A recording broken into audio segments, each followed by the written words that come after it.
Nak ubah hidup untuk bebas kewangan? Tonton video ni sampai habis. Semua orang nak kaya, tapi bila tanya dah menabung ke? Nantilah aku tanya ayah, tanya mak, tanya wife, tanya husband, okey. Habis satu rumah nak tanya, tapi akhirnya tak menabung juga, okey. Ada juga yang cakap tak sempat, tak cukup, nantilah, okey.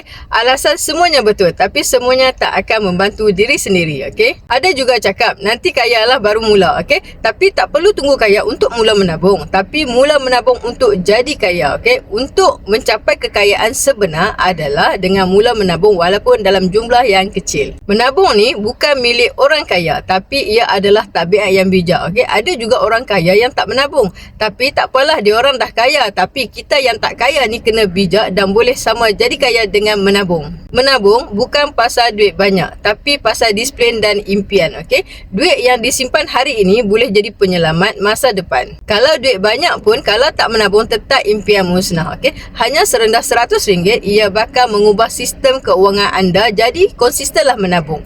Biar sedikit, jangan tak menabung langsung. Selamat menabung.